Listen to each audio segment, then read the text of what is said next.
Hello, and welcome to Driven's Fundraising Superheroes podcast. I'm your host, Sabrina Shishente, and as an innovator in nonprofit technology, our team at Driven is determined to help you unlock your true fundraising potential. We specialize in donor, volunteer, and member management, and you can give us a visit at trustdriven.com if you would like to learn more. When asked what characteristics make up a good fundraiser, you may think of ambitious, charismatic, outgoing, but does introverted come to your mind? Emma Lewzey joins us today to talk about why introverts actually make some of the best fundraisers. Emma is an award-winning fundraiser with 20 years of experience helping nonprofit organizations like yours build and grow successful, sustainable fundraising programs. So thank you so much, Emma, for joining me on the show again. Yeah, thanks for having me. So can you start us off by explaining why introverts make such excellent fundraisers?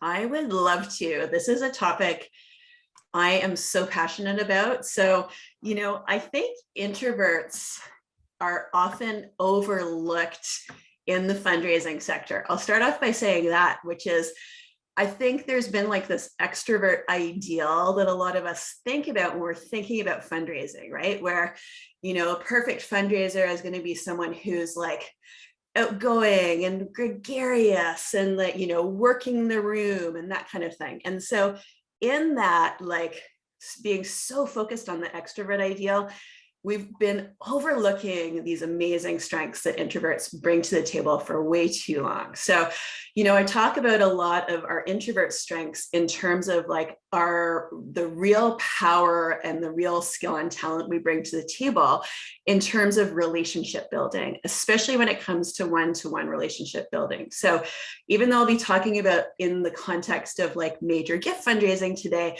I would say introverts have amazing strengths all around when it comes to fundraising, and especially when it comes to relationship building. And I think one of the top strengths we bring to the relationship building is this ability to really be great active listeners, right? Like we're really, really good at asking great questions and listening really well and really deeply. And introverts are not afraid to listen their way to a major gift, right? So I think that this is a really important strength to start off with, is like active listening. When you couple that with another strength that introverts tend to have, which is our observant nature, we really have a good natural skill typically of being able to kind of pick up on subtle cues. For example, when we're meeting with donors, subtle cues that are easy to overlook. For example,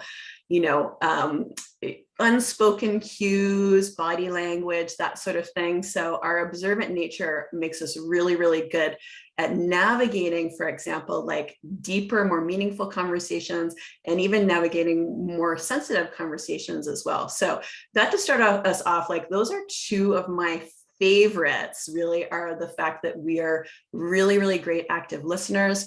We're also very, very observant and attentive. So it makes us really good at navigating conversations, in real time, and even handling those more sensitive conversations and bringing conversations to a deeper and more meaningful place, which I think is crucial when it comes to fundraising, period, and especially when it comes to major gift fundraising.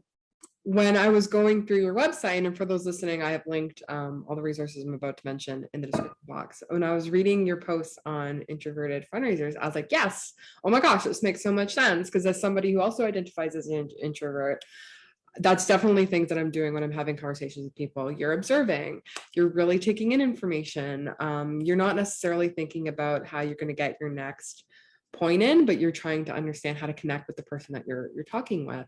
So after reading your posts, I had a totally new perspective on the traits of a great fundraiser, because like you mentioned in your answer, like I definitely had a stereotype of what a fundraiser was. An introvert was not in that definition at all.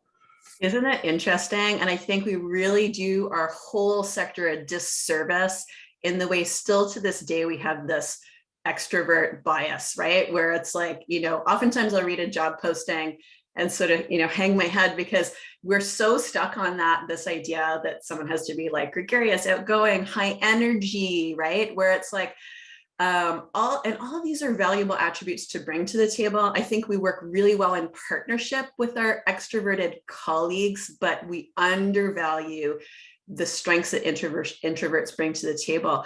And in undervaluing them, I think we're missing out on some significant talent in our organizations. And we're also missing out on the potential to raise a lot more money with introverts in key fundraising positions, right? So, and I'm so glad it resonated with you. And I love talking with fellow introverts as well. And I totally agree. All those introvert skills would make you a really great podcaster and interviewer, because you're going to be listening deeply, you're going to be asking really good questions, and you're just going to be surfacing really meaningful conversations. So introverts make awesome podcasters too. Exactly. People need to stop underestimating us. That's right.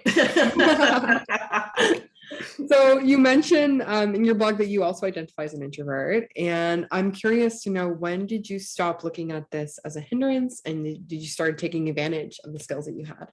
Yes, I refer to myself, and I think I probably called myself in that post a reluctant introvert. So I've known I was an introvert for many years, and I myself have always undervalued the skills and qualities that introverts bring to the table.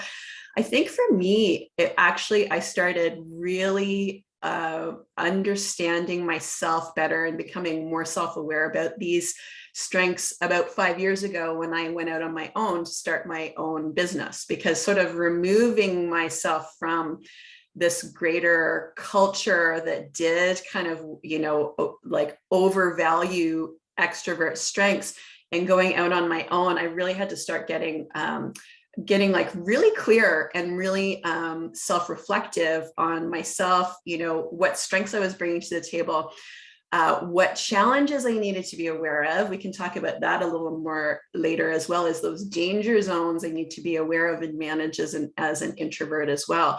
But I think it did take, it's been a long, long journey, and I've known that I've been an introvert for many, many, many years, but I think it took about 45 of them for me to actually start truly believing in and valuing those introvert strengths, right? And recognizing that those can make us really great fundraisers, as well as really great entrepreneurs too, right? One of the things that I, haven't talked a lot about yet, that is such a valuable strength, is the fact that introverts have a really strong creative streak, right? We have a really strong creative streak, and we also have a really active internal life and an active imagination. So, this is something that can be immensely valuable in a few different areas, including strategy development, including innovating and taking smart risks, right? So introvert strengths can loan themselves really well to entrepreneurship. Very interesting though, is that same thing, if you think of an entrepreneur, guess what? It's the extrovert ideal starts coming into play too, that you need to be outgoing and gregarious and working rooms and, high energy. And, that there's obviously is room for our extrovert friends and their wonderful strengths, but also a really important factor that we need to start actually valuing the strengths we bring to the table as well, which are many, and allow us, I think, to kind of step into these roles, into these leadership roles, into these, front-facing fundraising roles. Whereas, oftentimes when people think introverts, they're thinking, oh, well, that's great for our peers who are in prospect research or data management. But, and those are immensely valuable roles too, that introverts may find themselves drawn to. But, we need to really open up our perception around what introverts can bring to the table in these more forward-facing leadership roles as well, including entrepreneurship, right? So, yeah. Yeah, and I'd love to get your perspective, being a major gifts expert, on how your introverted qualities and strengths have really helped you in that aspect of fundraising. Just because, as we were saying, empathy is so huge, and it's such a common trait with people who tend to be more introverted. So how has that helped you in your career? I think I always, first and foremost, go back to this idea of active listening and the big part of that is asking really great questions. So, whenever, even instinctually, I think when I was first starting out major gift fundraising, I would always go into meetings with donors with the primary goal of wanting to understand them better. I wanted to understand is like, what makes them tick, right? What motivates them? Why are they drawn to this particular cause? What do they want to achieve in the world with their philanthropy, with their giving?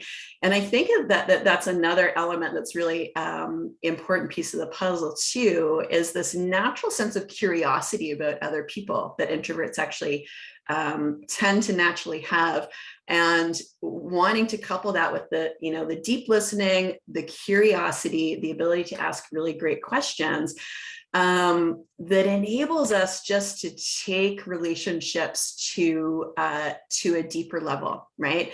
That is an important part of, if we're talking about closing a really significant, investment gift, 6 and 7 figure gifts, understanding what makes a donor tick, understanding their bigger vision for what they want to achieve in the world, the legacy that they want to leave, and how that might fit in and align with what the organization, with the organization's vision for what they want to achieve in the world.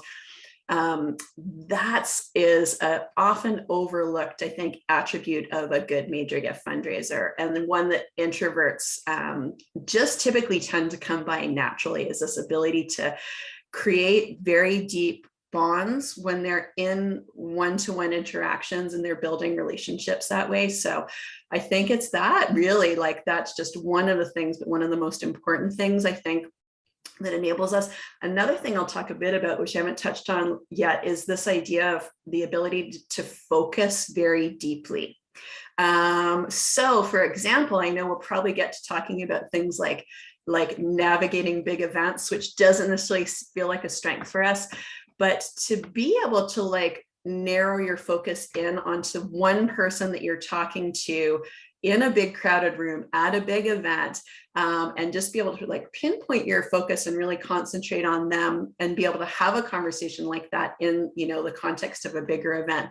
I think that's very valuable as well. And it's one of the little tips that I have that I can share when we're talking about navigating things that tend to be a bit challenging for us or a bit draining for us, like navigating big, busy, multi-person events, because with every flip side of a strength is our ability to create deep and meaningful connections when we're one-on-one. The flip side can be a weakness in that it's more challenging for us than our extroverted colleagues to navigate the big multi-person event and come out the other end without feeling, overly drained. So I'm sure we'll get onto that topic as well. But yeah, I think introverts actually, just to sort of conclude that piece, introverts are too often, again, overlooked as potential, talent when it comes to major gift fundraising. But I think introverts actually bring significant strengths to the table that make us really good at closing those gifts, right? First and foremost, it ends up being active listening, the deep focus, understanding the donor's motivations, all come into play when it comes to thinking about, closing those transformational gifts. Oh, totally. And speaking of these big events, it definitely can be draining. Mm-hmm. And I know that when I'm constantly in environments where I have to talk with people and I have to, be with a lot of people, and it's very high energy. I'm really I can easily get burnt out. So I'm curious if you have any tips or advice for introverts when they're in these situations to help avoid burnout. Mm-hmm. I think the first and most important thing is self-awareness, because as I said, it took me a while to really get to the point where I understood as oh, okay, I actually function differently than my extroverted colleagues. I tell a story, I think, in one of my posts about having to do a lot of evening events when I was working in healthcare, which I actually loved at the time, is that ability to be able to, meet with in person, connect with my donors. But you know, the morning after one of those big events, I'd feel like I'd sort of drag myself into work. It'd be on my third coffee. My extroverted colleagues would bound in and they're all bright-eyed and bushy-tailed. And so it can be easy in that sense to wonder, is like, oh, you know, there's something wrong with me that I'm not feeling like energized and bright-eyed after an event like that. But that's just a reality for extroverts. There's nothing wrong with it. It's just different in that we tend to need a little more downtime after an event like that. We need a little more like alone or quiet time. We need to be really purposeful about recharging our batteries after a big event like that. So I think for me, just becoming aware of that, becoming more self-aware, and stopping comparing myself to my extroverted colleagues and wondering why I didn't feel that way. But because that is, again, the kind of ideal that we like line everything up with in fundraising, but it's not the reality for most of us. And there's nothing wrong with needing a little bit of downtime, a little bit of recharge time to actually like refuel your batteries again after a big event. So knowing that this is the reality, and to some degree arranging your schedule around that as much as you can, recognizing you don't always have control over that schedule. And for leaders, right, chances are you are leading a team. I hope you're leading a team that has both introverts and extroverts on it. If you're not, you're missing out for sure on a varied range of skills and talents. But for leaders, I really want to encourage you to start thinking about this, right? Is like, how are you actually, making your workplace a friendly environment for introverts? Because again, the workplace tends to be really geared to extroverts. Everything from our kind of employee engagement and rewards being like social events, to open concept offices, to kind of, an expectation that someone might need to like rock up at 9 a.m. after they've been at a big event until like midnight. All those things are very much geared to extroverts. And I think if you want to attract and retain talent that includes introverts, you need to be thinking about, how can we make this a friendlier place for introverts, where they feel more welcomed and more able to be their whole selves, and able to take that time out that they need to, have quiet time and refuel and recharge. I always remember being taken off on like a retreat, like a staff retreat that was supposed to be a bit of a treat for everybody. And it was so obvious it was designed entirely by extroverts, because I think it was like 3 days and it was in a beautiful spot. It was at like in a nature center and it was lovely. But I think it was literally 3 days of ending together time, which included like room sharing with colleagues and like social events, so much together time. And then we also had to return to the office like the Monday afterwards. If you want to wreck your introverted colleagues, that's a great way to do it. So just be thinking about, when you are organizing things, when you're organizing workplace events, benefits, incentives, like how you're structuring even the office. It's like, how are you giving introverts what they need in terms of, right, this like time to unplug, recharge. And as I said, it can be very difficult if you are in a very extrovert focused environment, which most of our organizations are. But I encourage you to really think about like, what do you need and how can you carve that out in your schedule? Because even the power of stepping away from the office, this is was one of my favorite things to do, is I would take my actual lunch break. I would step away from my desk and I would maybe get outside, go to a little local park, even though I work like right downtown in the city, get a little like quiet time, listen to the wind in the trees. Everybody's a bit different, but knowing how you can have that downtime and recharge, and the fact that you can actually like find that in little pockets in your day can really help, especially if you don't have a lot of control over your schedule, if you are in a very sort of extrovert focused work environment, which many of our nonprofits are. Totally. Finding that time is so important. And I think that you mentioned this in one of your blog posts. Even Zoom meetings can be really draining, even though it's online.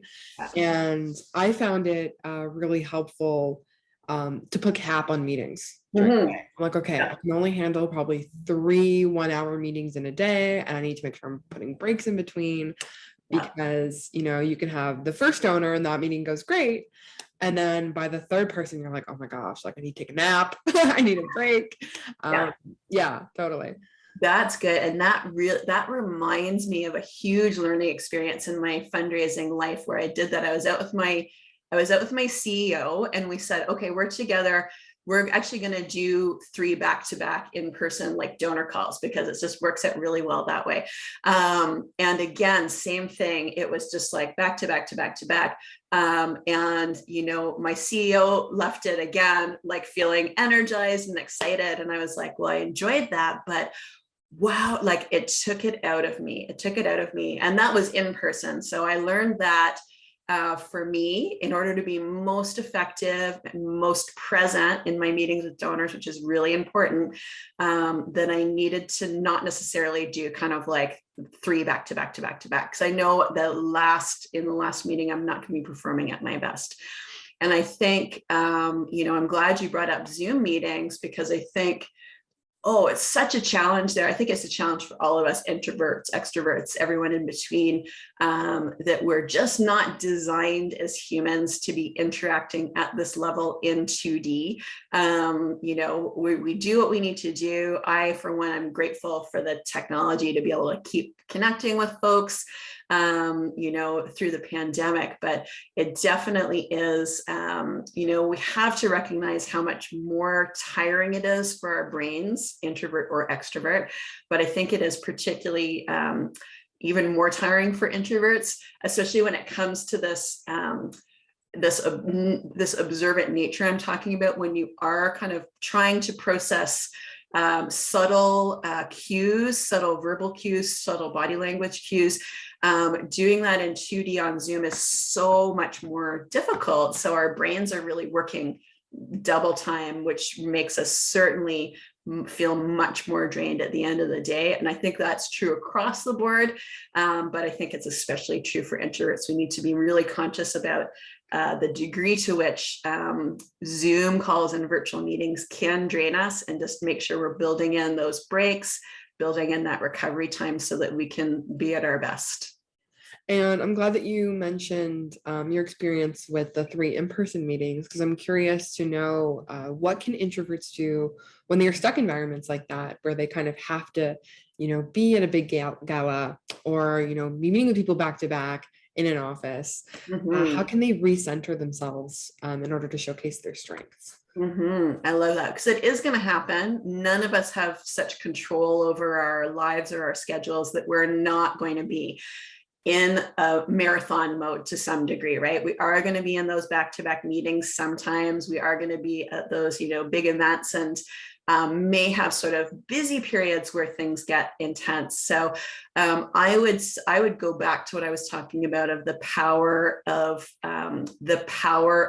being really purposeful about taking short breaks and unplugging. And when I say short breaks, it's not kind of checking your email, scrolling social media, is like, unplugging, even going for a walk around the block, building in like those short little breaks. Even for me, building in what I do, because I have my schedule available online, I build in little 15-minute buffers between all of my meetings. So it's just like, okay, I just get to recenter myself, have a sip of water, maybe step outside, get a breath of fresh air, knowing that I do perform at my best when I do have a chance. So recognizing the power of those, recognizing that you don't have to do a marathon without taking those small little breaks. I'm thinking of, big events, and like, it wouldn't be unusual for me, for example, to be like, okay, I've done an hour of like working that room, to just like either step outside, even step into the bathroom, just to take, do some, breathing, do some, just have some quiet time, and then back out into the fray again, right? So thinking about this power of taking short breaks for yourself, just to like process things, to recenter yourself.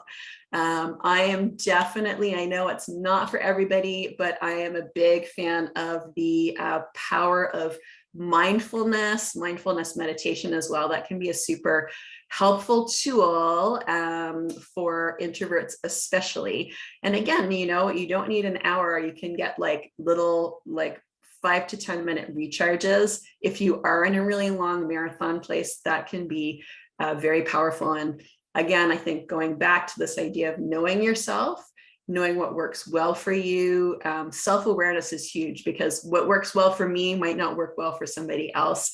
And just kind of figuring out is like, how do I best recharge?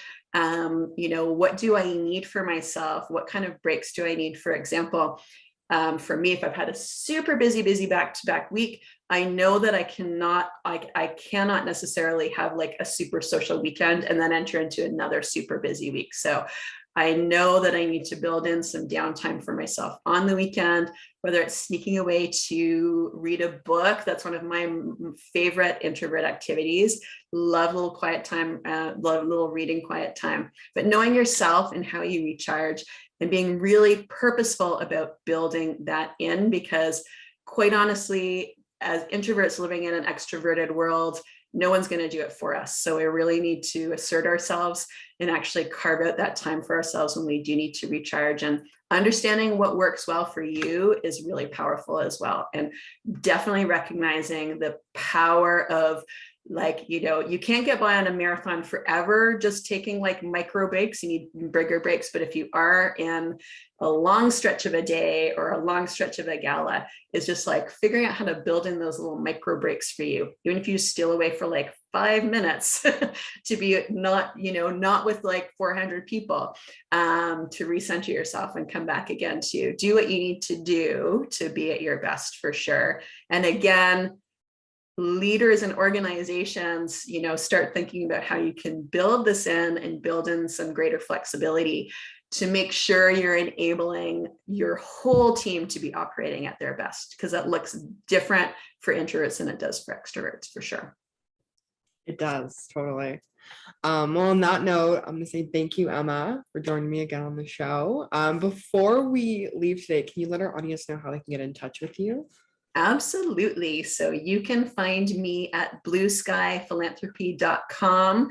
I do a lot of writing about major gifts and fundraising, and a lot of writing about how to, tap into those introvert strengths as a fundraiser or a nonprofit leader. And yeah, you can find me at blueskyphilanthropy.com. I'm active on all of the, social media platforms, LinkedIn, etc. LinkedIn probably most, and you can find me by searching Emma Lewzey. Well, a big thank you again to Emma for coming onto the show. I have linked all of her resources in the description box below, and I highly recommend you get in touch with her if you'd like to work on your strategy for the rest of 2022 or even for the new year. And if you'd like to learn more about Asset Driven, you can give us a visit at trustdriven.com. There you can access old podcast episodes, other resources like our blog, and sign up for our newsletter. Thank you so much for listening, and we'll see you next time on the Fundraising Superheroes podcast.